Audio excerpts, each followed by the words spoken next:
Olha, eu tinha... Na verdade, algumas coisas desencadearam o meu afastamento dessa fé até mesmo sentimental. Foram cruzes, né? Nosso Senhor muitas vezes permite alguns acontecimentos e eu era muito amigo, a minha família era muito unida, né? Meu pai, minha mãe, eu e minha irmã. E o meu pai, ele teve um câncer e 7 meses depois ele veio a falecer, quando eu tinha 24 para 25 anos. E naquele momento, eu estava vivendo esse momento aquecido da minha fé, mais uma fé muito sentimental, mas isso me ajudou a atravessar essa cruz do meu pai. Passados alguns anos, eu deixei meio que o mundo começar a me tragar, me sugar. Porque eu trabalhei 10 anos com marketing esportivo, com futebol. E era um ambiente, assim, pelo menos pelos meus amigos, muito desejado, né? Eu organizava os amistosos da seleção brasileira aqui no Brasil, em alguns países fora, coordenava a escola do Barcelona, né, em diferentes estados aqui do Brasil, né, eventos do clube lá da Espanha aqui. Foram 10 anos trabalhando nesse ambiente e, paralelamente a isso, eu tinha um desejo de fama, de ficar famoso pela música. Então, eu tinha uma banda. Então, eu durante o dia trabalhava com futebol e à noite, final de semana, eu me dedicava para música com essa intenção de ficar, né, ser um homem desejado, assim, né, em termos artísticos. E fui deixando esses valores, né, mais mundanos, uma visão de vida mais imanente, tomarem conta dos meus dias. E eu comecei a deixar de praticar, comecei a deixar de aquecer aquela fogueira da fé, que de certa forma sempre me acompanhou desde quando eu nasci. Então, né, a fé, eu costumo fazer essa analogia com a fogueira. Você precisa ficar... Deus acende ali aquele fogo, né, da fogueira, mas a gente precisa repor as palhas, os gravetos, o combustível ali, para aquele fogo não se esvair, né? E aí eu deixei de alimentar e fui muito seduzido pelos atrativos do mundo. Então era uma vida centrada em mim mesmo, uma vida que buscava as minhas conquistas, os meus prazeres. Era uma pessoa honesta, divertida, e estava sempre com os amigos, assim, uma pessoa normal, digamos, mas movida pelo meu próprio eu. Era um cara legal. Era um cara legal. Só que eu estava sentado no trono do meu coração. Né? Ele já começou a estar num lugar mais periférico da minha existência. Era um de vez em quando. Então aquela prática religiosa, mesmo pela conveniência familiar ou social que eu nasci, ela mesmo essa deixou de existir após a morte do meu pai. E aí depois Deus mandou uma segunda cruz, né? O meu pai faleceu com 57 anos e a minha mãe... Novo. Com a mesma idade. A minha mãe faleceu com 57 também. Ela tinha uma diferença de idade de 6 anos. 6 anos após a morte do meu pai, minha mãe teve uma doença neurológica degenerativa. E foi muito duro acompanhar as duas doenças, né? São doenças que a pessoa vai ficando num estado bastante debilitado, muito enfraquecidos, né? E eu não conseguia, eu já estava afastado da busca de Deus ou do envolvimento com as coisas de Deus, uma vida totalmente centrada em mim, na busca pelo reconhecimento, pela fama. E aí eu rompi totalmente com Deus, né? Eu não conseguia admitir um Deus que sempre me foi apresentado como amor, permitir aquela cruz na vida da minha mãe, por exemplo, uma pessoa que amava tanto ele. Isso que você está falando é importante, porque as pessoas muito se revoltam com Deus quando acontece algo assim na vida.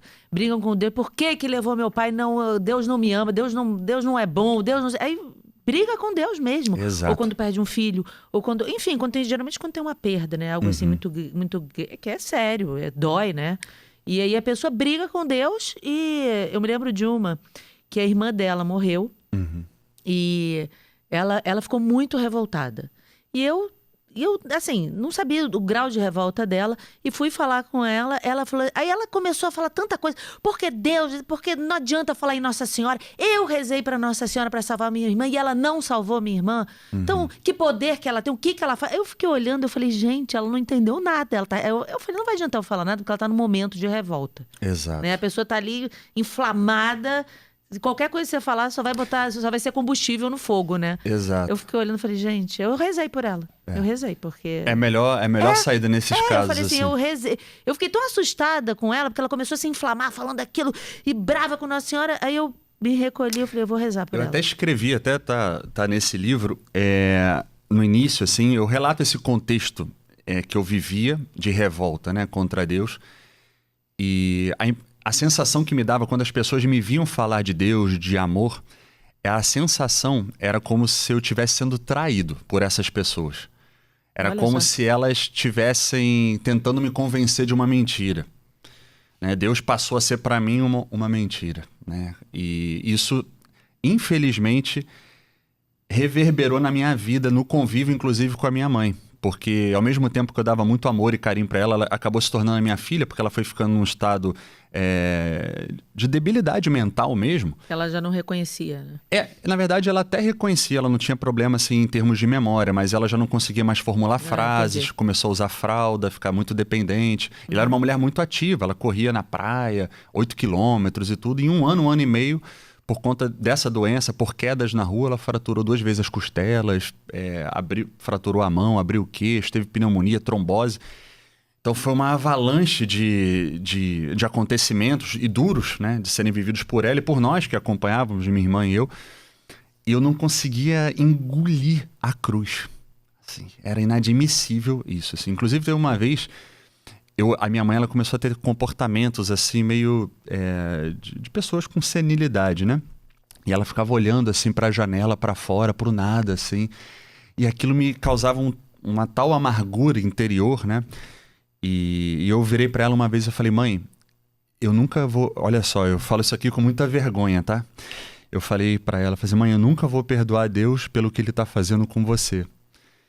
E ela virou pra mim, ela não conseguia formular muito bem as frases. E ela olhava pra mim e só fazia carinho no meu rosto, assim. Assim, como se eu fosse uma criança, né? E ela falava... E hoje eu entendo, era como se ela dissesse assim pra mim, filho, a cruz é uma eleição de amor. A cruz é uma eleição de amor. Um dia você vai entender isso. E tenho buscado entender essa loucura da cruz, que é, no fundo, uma eleição de amor. O Pai eterno, né, escolheu o Filho para se encarnar e nos redimir e nos salvar. Mas naquele momento eu não sabia. E eu disse esse eu nunca, né? Para minha mãe, em relação a Deus. E ela me chamava para ir à missa e eu esbravejava a beça, né? Eu falava, você vai à missa? Eu xingava Deus, xingava Nossa Senhora, Nosso Senhor e tudo. E a minha irmã disse para minha mãe aquilo que o mundo diz hoje, né, nas famílias, né? Mãe, respeita o Alexandre. Ele não quer ir à missa, tá no direito dele. Né? E às vezes os pais, né, precisam dessa insistida com os filhos. E a minha mãe conseguiu formular uma frase, disse uma coisa bonita para minha irmã. Ela falou o seguinte... Maria, o nome da minha irmã é Maria, só Maria. Maria, eu nunca vou desistir de levar o meu filho para Deus. Foi o que ela respondeu. O meu eu nunca foi combatido com esse eu nunca. A missão da vida dela foi levar os filhos dela para Deus, né? Minha irmã e eu. E essa é talvez a única herança que ela me deixou. Foi Deus, foi tudo. Ela só me deixou tudo. É isso que eu ia falar.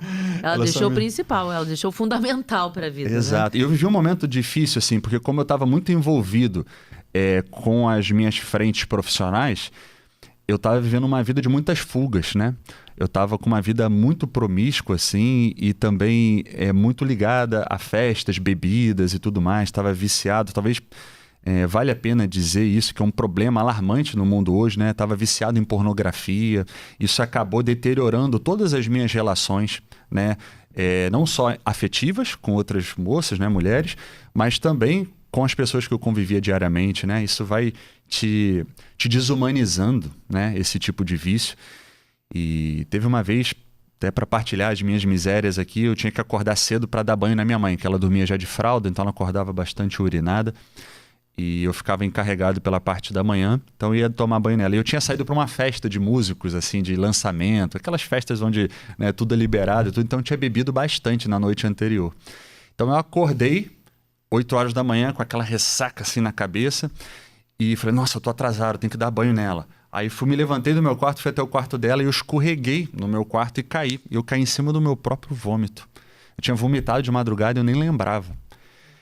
E ali, isso para mim é algo que me impacta ainda hoje, porque a gente vê como uma vida desordenada e uma vida de aparentes prazeres mundanos, ela te humilha, né? Às vezes caindo, né, no seu próprio vômito e às vezes tendo uma vida muito apequenada, uma existência muito torta aqui.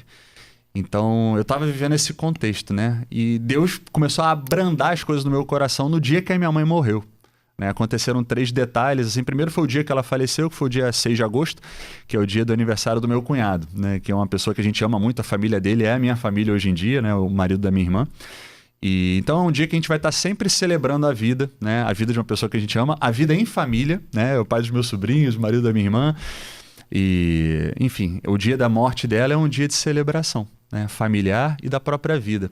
O segundo detalhe foi que ela morreu antes do estágio final da doença, ela não ficou no estado vegetativo. Eu fui levar ela para tirar a aposentadoria dela no banco, e aí ela teve uma parada cardiorrespiratória na rua ali em Ipanema, na Vinícius de Moraes. E a gente botou ela no táxi, a gente chamou a ambulância demorou, colocamos no táxi, e ali no táxi, no meu colo, ela morreu no meu colo. O meu pai morreu na minha frente também. Só um parênteses, né? Minha mãe meu pai morreu lá em casa e a minha mãe entregou a alma do meu pai rezando ângelos, porque soou o sino da igreja da São Paulo Apóstolo, meio-dia. E a minha mãe, de mãos dadas com ele já sem consciência, mas com a respiração espaçada, ela começou a rezar o ângelos e no meio do ângelos ela ofereceu a alma do meu pai para que ele recebesse um colo de mãe e um abraço de pai, pelo menos, né, na hora da morte. Tão bonita a sua mãe, hein? Era uma mulher muito piedosa. Ela era uma mulher muito piedosa. Eu pude, hoje, entendendo, até estudando mais... Com esse nome, Maria de Fátima? Estava marcado, né? E eu posso perceber, assim, né, com muita tranquilidade, eu posso dizer isso, estudando hoje em dia a teologia espiritual, que é a teologia mística, essa purificação da alma, o crescimento da caridade, eu consigo perceber, né, uma purificação da alma dela, assim, né? Inclusive durante a doença, né? Que levou à sua morte. Então ela foi, digamos, purificando a fé dela, purificando o próprio amor dela para com Deus. É importante você também falar isso, porque às vezes as pessoas falam assim, o que eu fiz de tão ruim para estar passando por isso, por eu estar entrevado em cima de uma cama, por estar passando... É uma oportunidade que a pessoa tem ali, realmente, de purificar a sua alma. Exatamente, e as pessoas não entendem essa dimensão. Esse que é o mistério da cruz, né? Nosso Senhor, lá no Calvário, ele pega a dor que está inerente à nossa condição humana decaída, né? Uma consequência do pecado, essa vida de morte, né? Comereis desse fruto e morrereis, é porque não só que a gente vai morrer, mas que a gente vive uma vida de morte. Né? Essa vida aqui, ela é um caminhar e ir perdendo, e de certa forma ir morrendo, né? E Nosso Senhor na cruz, ele eleva a dor ao patamar de amor, na oferta de si. Então o cristão e o católico que vive essa vida mística, especialmente por conta dos sacramentos, nós recebemos essa força do Espírito Santo de realizarmos por Cristo, com Cristo, em Cristo, essa entrega, né? Completo na minha carne o que faltou os padecimentos de Cristo. Pela igreja, né? É bonito, São Paulo completa por isso, que foi a espiritualidade de Santa Jacinta Marto, por exemplo. Né? Ela escolhe sofrer mais um pouco as penitências oferecidas pelos pastorinhos para completar na carne deles o que faltou aos padecimentos de Cristo. Né? E o que faltou? Obviamente que é um sacrifício perfeitíssimo, infinito, porém Jesus nunca teve câncer. Então, se eu tenho câncer, eu completo na minha carne. O que faltou aos padecimentos da humanidade do Verbo encarnado, da humanidade de Deus. Então, essa é a perspectiva da cruz. Por isso que ela tem esse caráter não só purificador, né, para a nossa alma, porque a gente vai purificando a fé, a nossa adesão ao Senhor durante a cruz, mas vai purificando o nosso amor, porque a gente ama a Deus, porque Ele merece ser amado, não porque a gente vai ganhar nada em troca, porque, no fim das contas, uma adversidade, a gente está só perdendo, né, em termos, numa leitura meramente imanente, né? E também uma entrega ativa, uma entrega, digamos, entre aspas, redentora, né? Unido ao sacrifício dele. Então, esse é o mistério, assim, dos santos, né? O Padre Pio tem essa teologia, né? Do sofrimento, digamos assim. Mas você estava falando dos 3 pontos. Das três coisas que aconteceram, que foi, né, o dia que a sua mãe faleceu, como ela entregou também o teu pai ali no Ângelos. Aí eu ia fazer o paralelo com a morte dela, porque no táxi, a minha irmã estava no banco da frente, ela estava indo junto comigo, no banco com a minha mãe, e aí ela falou para minha mãe, vamos rezar. Eu não estava rezando, eu estava revoltado contra Deus, então a minha irmã, né, fiel, puxou ali, teve essa inspiração. E a minha mãe, deitada aqui no meu colo, ela começou a cantar uma música que as crianças cantam para Nossa Senhora, aquela mãezinha do céu, eu não sei rezar. Só que aquilo piorava a respiração dela, né? E aí eu falei, mãe, para de cantar, porque tava piorando ali a situação dela. E aí minha irmã falou, mãe, só pensa na letra que eu vou continuar cantando. Aí minha irmã continuou cantando e a minha mãe, ela começou a pensar assim na letra que estava sendo cantada e ela foi perdendo o olhar, assim, olhando para mim, foi perdendo. O olhar dela foi ficando distante, eu comecei a pedir para que ela não tirasse os olhos de mim. E, enfim, aí ela veio a falecer, assim. E o segundo detalhe é esse, né? A gente, nesse momento ali do táxi, além dela oferecer ou então se entregar de uma maneira talvez intuitiva, né, a sua própria vida, a sua própria alma, né, no colo de Nossa Senhora por meio dessa música.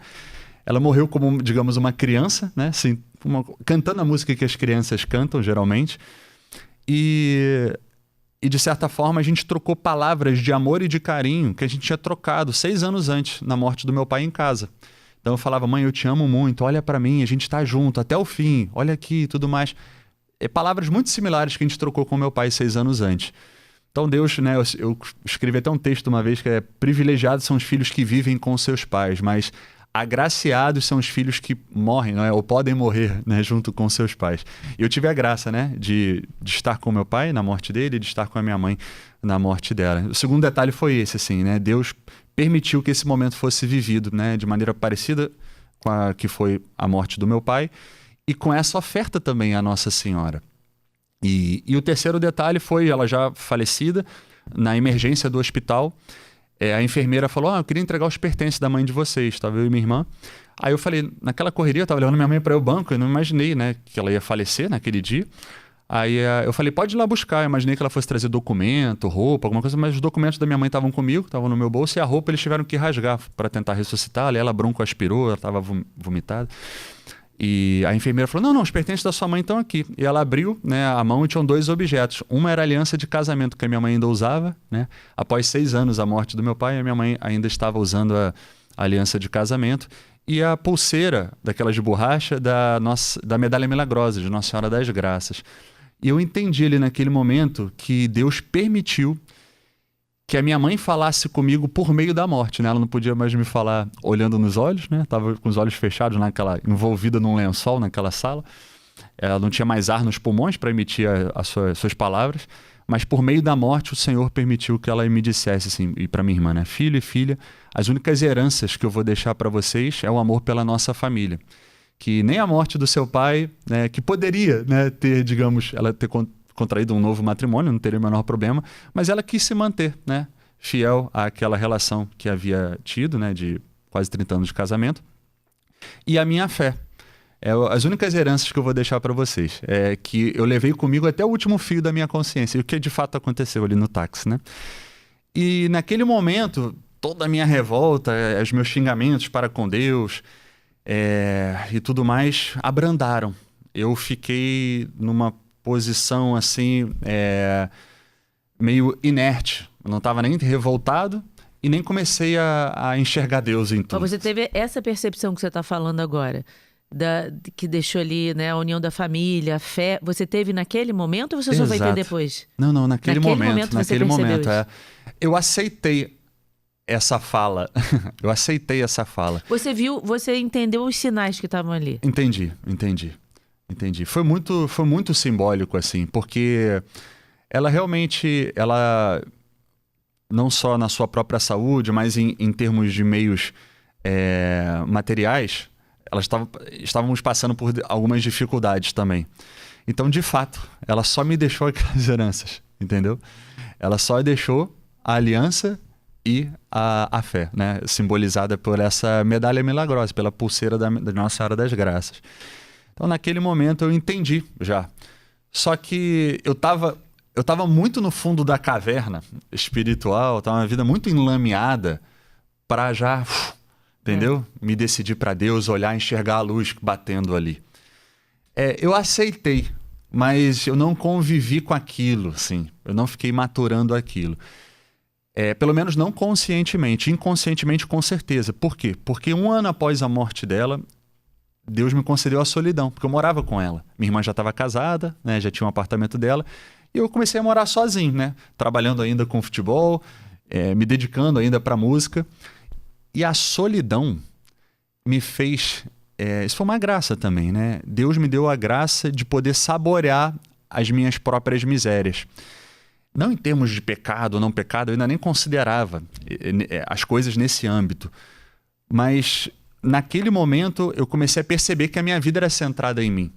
Comecei a entender que tudo se referia... Eu era o centro do meu universo, tudo se referia a mim, as minhas conquistas, os meus prazeres, os meus relacionamentos, os meus sucessos, né, as minhas frustrações, né, tudo. E eu, nessa solidão, tem até uma frase do Bento XVI que é muito bonita. Ele escreveu, se eu não me engano, em 1981, quando ele era cardeal de Munique. Ele falou o seguinte, algo mais ou menos assim: nenhum homem, nenhum ser humano é suficientemente maduro ou é verdadeiramente maduro se não enfrenta a sua própria solidão. Nossa, que homem profundo, né? Muito. Foi esse tal de cardeal Ratzinger, né? E depois Papa Bento XVI. Exato. E ali, de certa forma, eu comecei a enfrentar a minha própria solidão. Essa solidão que São João Paulo II, na Teologia do Corpo, né, aponta como uma solidão originária, né? Essa solidão que nos canaliza para Deus e tudo mais. Mas, naquele primeiro momento, eu simplesmente analisei a minha vida numa perspectiva meramente